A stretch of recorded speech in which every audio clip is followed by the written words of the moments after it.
দীর্ঘ 50 বছরের ঐতিহ্যবাহী দৌলতপুরের সাধনের হোটেল। কিছুদিন আগে সকালের নাস্তার একটি ভিডিও সেখানে করেছিলাম।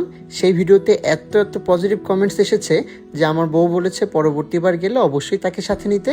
তাই এবার সকাল সকাল চলে গেলাম বউকে নিয়ে সাধনের হোটেলের সকালের আইটেমে মোটামুটি যা পাওয়া যায় প্রায় সবগুলো আইটেম ট্রাই করার। তাদের এখানে মিষ্টি, সিঙ্গারা, পরোটা, ডাল ভাজি সবগুলোরই অনেক সুনাম শুনেছি, আমি নিজেও ট্রাই করেছি।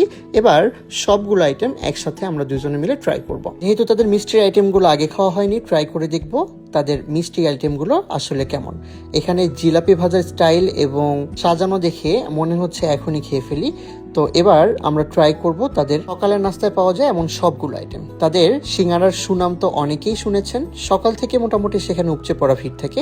ফাইনালি আমাদের নাস্তা হাজির। আমরা নিয়েছিলাম পান্তুয়া, ডাল ভাজি, লুচি পরোটা, রসগোল্লার দাম ছিল 20 টাকা, পান্তুয়া 15 টাকা, ডাল ভাজি 10 টাকা এবং লুচি পরোটার দামও 10 টাকা। প্রথমে ট্রাই করি তাদের ডাল ভাজি এবং লুচি পরোটা। ডাল ভাজির যে ভাজিটা সেটা আসলে সিঙ্গারায় ব্যবহৃত যে ভাজি সেটা, এর কম্বিনেশনটা অনেক ভালো। এবার ট্রাই করব এই লুচি পরোটা দিয়ে আসলে রসগোল্লা বা পান্তুয়া এর যে মিষ্টির শিরা সেটি আমার কাছে কি যে ভালো লাগে যে না খেয়েছে বোঝানো সম্ভব না। তারপর ট্রাই করি তাদের সন্দেশ, দাম ছিল 400 টাকা কেজি এবং সবচেয়ে পপুলার তাদের আইটেম যেটি সেটি হচ্ছে সিঙ্গারা, মাত্র 10 টাকায় বেশ বড় সাইজের এবং অত্যন্ত সুস্বাদু একটি সিঙ্গারা।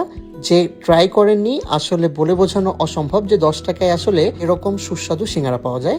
আমার এবং আমার বউ আমাদের দুজনের কাছেই প্রত্যেকটি আইটেম পারফেক্ট মনে হয়েছে।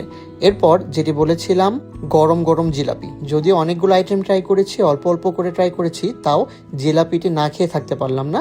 জিলাপিটি অত্যন্ত মুচমুচে এবং সুস্বাদু। সব মিলিয়ে সাধনের হোটেলের নাস্তার জন্য পারফেক্ট একটি স্থান, আপনাদের সবার ভালো লাগবে।